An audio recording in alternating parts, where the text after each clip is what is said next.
저는 이 파닭전에 참나물을 좀 묻혀서 곁들여 놓으면은. 안녕하세요, 이종님 스타일 채널의 이종님입니다.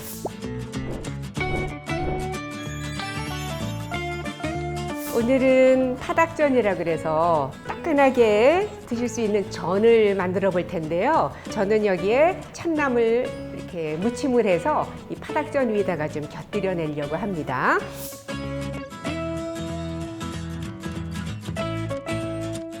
닭다리를 지금 깨끗하게 씻어서 물기 빼서 준비해 놨고요. 기름기를 좋아하시는 분들은 이 껍질째 사실은 이제 해요. 근데 저는 이 껍질 이렇게 튀긴 것도 잘 안 먹어서 껍질을 빼려고 하는데, 좋아하시는 분들은 그냥 썰으시면 됩니다. 이건 이제 기호니까요. 그리고는 이거는 전 부칠 거니까요. 그냥 이렇게 해서 써시면 돼요.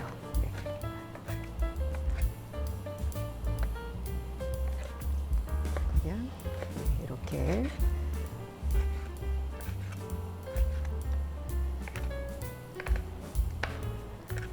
이렇게 해서 지금 준비가 됐습니다. 그러면 반죽할 볼에 지금 닭다리살 지금 2개 분량이에요. 이렇게 해서 준비가 됐고요.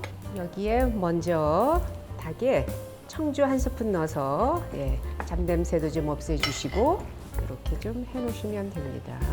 여기에 파는 그냥 너무 이거 굵은 가는 거는 그냥 썰으셔도 되고요. 지금 굵어서 제가 반 한번 잘랐습니다. 네.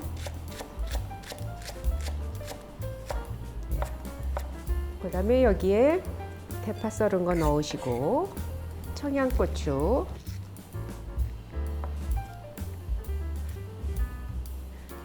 씨는 또 너무 매울 수 있어서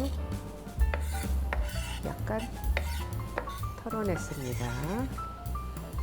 그래서 이것도 송송 썰어서, 청양고추 없으면 풋고추 쓰셔도 되고요. 칼칼한 거 좋아하시면 청양고추 2개 정도 넣으셔도 됩니다. 그 다음에 이제 양념을 합니다. 다진 마늘 작은 술로 하나만 넣으시고요. 깨소금도 작은 술로 하나만. 그 다음에 후추 한 2~3꼬집. 그 다음에 소금 한 2꼬집 정도. 그리고 여기에 참기름 약간 넣어서 이렇게 양념을 해줍니다.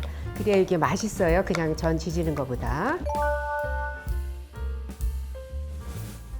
녹말가루는 4~5스푼 정도. 왜냐하면 닭다리도 조금 이제 큰 것도 있고 작은 것도 있고 그렇더라고요. 그래서 일단 제가 한 4스푼 정도 한번 해보고요. 이렇게 해서 섞어주시고, 그 다음에 여기에 물은 4스푼 정도 준비를 했습니다.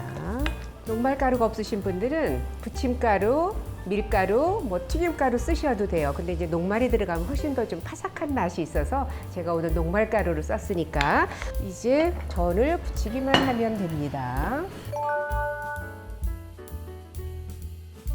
네, 지금 이제 프라이팬 이제 달궈져서 전을 부치겠습니다. 조그맣게 하시려면 좀 작게 해서 2개 부치실 수도 있고요. 닭을 좀 너무 이렇게 크지 않게 썰으셔야 돼요. 너무 두껍게 썰거나 그러면 익히기가 어려우니까. 닭을 혹시 안 좋아하시는 분들은 고기로 하실 수도 있고 또 해산물을 넣어서 또 하실 수도 있죠. 둥글게 이렇게 잘 연결이 되도록만 이렇게 해주시면 되고요.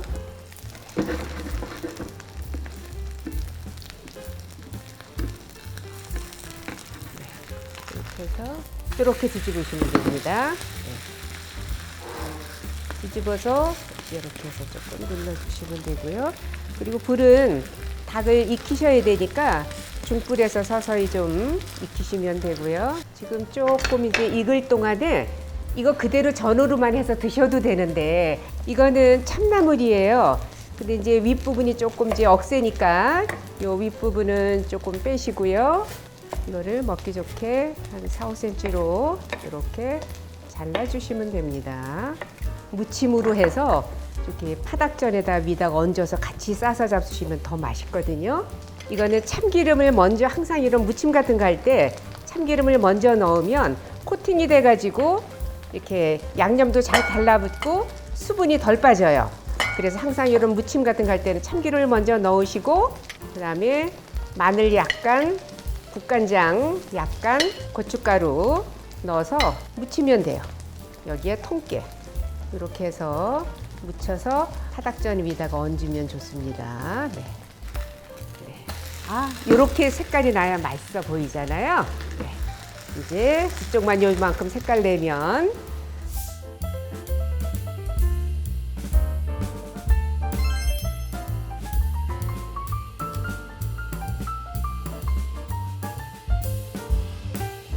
이렇게 해서 파닭전이 완성이 됐는데요. 참나물을 좀 묻혀서 곁들여 놓으면 훨씬 더 이 파닭전하고 같이 곁들여 잡수시면 맛있기 때문에 이렇게 준비를 했는데 없을 때는 그냥 이거 없이 파닭전만 해서 초간장 곁들여서 드시면 되니까 닭다리만 주문하셔서 이 파닭전 꼭 한번 해서 드시면 좋을 것 같습니다.